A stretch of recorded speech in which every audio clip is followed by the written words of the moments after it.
सभी साथियों को क्रांतिकारी जय भीम, जय भारत। आज 23 मार्च को भगत सिंह, राजगुरु और सुखदेव जी के शहीदी दिवस पर मैं उन्हें नमन करता हूं। जैसा कि पिछले कुछ दिनों से हम देख रहे हैं कि वाल्मीकि समाज की बेटिया रोहिणी घावरी ने यूनाइटेड नेशंस के अंदर एक स्पीच दी थी, जिसमें उन्होंने जय श्री राम और जय भीम का नारा लगाया था। देखिए, मैं पहली बात तो स्पष्ट कर देना चाहता हूँ कि जय भीम और जय श्री राम ये दोनों ही बहुत अलग अलग विचारधाराएं हैं। इनमें बहुत अंतर है, ये कभी एक नहीं हो सकते। दूसरी बात, वाल्मीकि समुदाय ऐसे किसी भी विचार या ऐसे किसी भी नारे का समर्थन नहीं करता। वो रोहिणी जी का निजी विचार होगा, निजी समुदाय, निजी उनकी निजी सोच होगी। और रोहिणी घावरी जी हैं कौन? देखिए, रोहिणी घावरी जो हैं वो भारत सरकार की स्कॉलरशिप पर पीएचडी करने वाली स्विट्ज़रलैंड में एक स्टूडेंट है। हमने बहुत बड़े बड़े ताकतवर लोगों को सरकार के दबाव में झुकते हुए देखा है। रोहिणी जी तो फिर भी एक स्टूडेंट है, शायद सरकार के दबाव में उनको ऐसा करना पड़ा हो।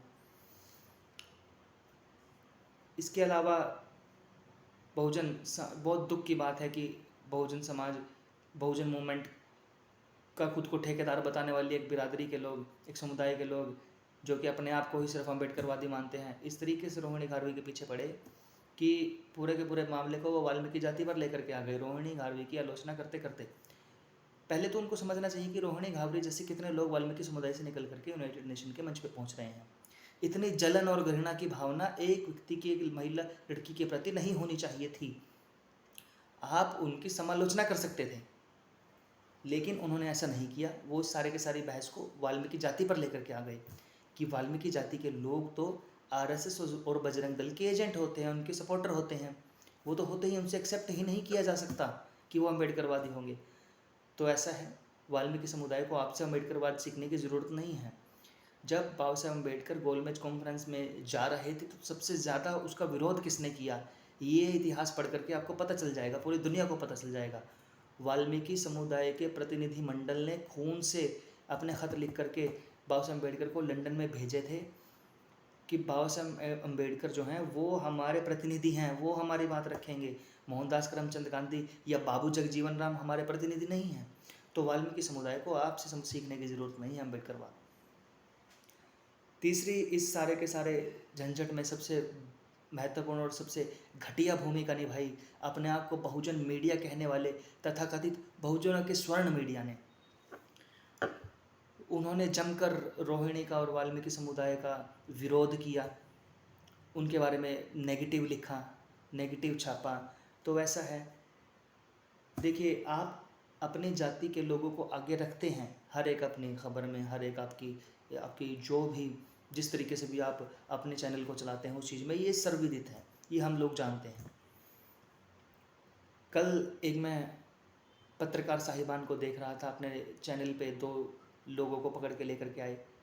पहले तो थे ही दोनों वाल्मीकि, जानबूझकर लेके आया गया उन दोनों वाल्मीकि समुदाय के बंदों को, ये दिखाने के लिए कि देखो तुम्हारा समाज अभी इतना परिपक्व हुआ ही नहीं है कि तुम्हें राजनीतिक तौर पर प्रतिनिधित्व दिया जाए। उनमें से एक बुजुर्ग साहिबान थे। बुजुर्ग साहिबान कह रहे थे कि वाल्मीकि समुदाय तो अभी अपने शैशव अवस्था में है, तो उनसे एक्सेप्ट नहीं करनी चाहिए कि वो इतना अच्छा या कुछ अच्छा बोलेगा या कुछ अच्छा उनके युवा ऐसा करेंगे।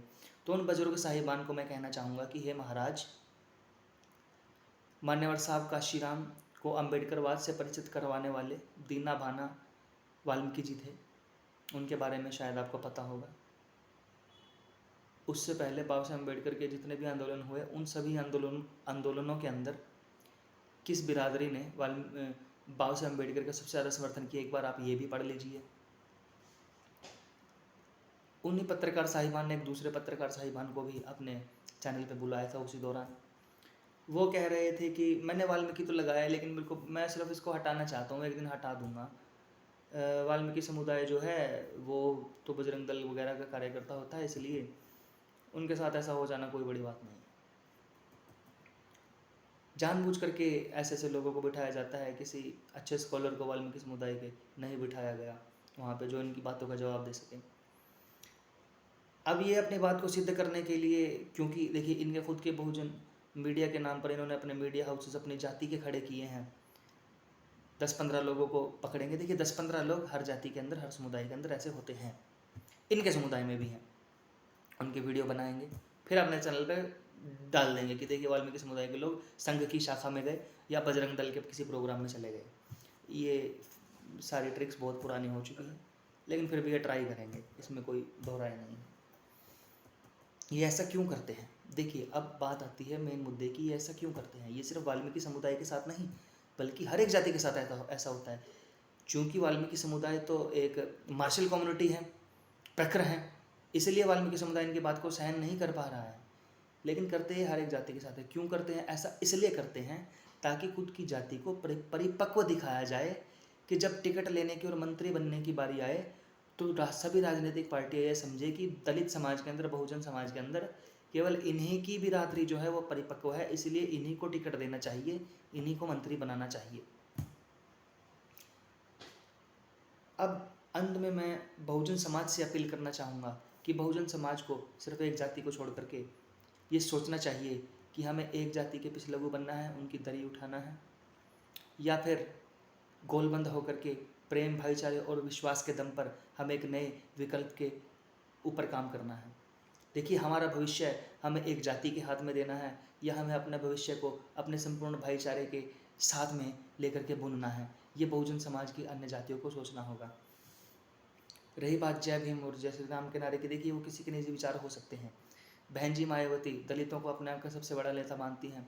उन्होंने भी 2019 में जय श्री राम का नारा लगाया, 2022 में भी उन्होंने विधानसभा चुनावों में जय श्री राम का नारा लगाया, केवल 1 सीट आई।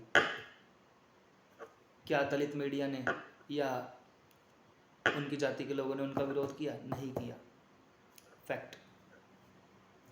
और अंत में आज शहीद आजम भगत सिंह जी, वीर राजगुरु जी और वीर सुखदेव जी का शहीदी दिवस है। तो मैं सभी से अपील करना चाहूँगा कि देखिए ना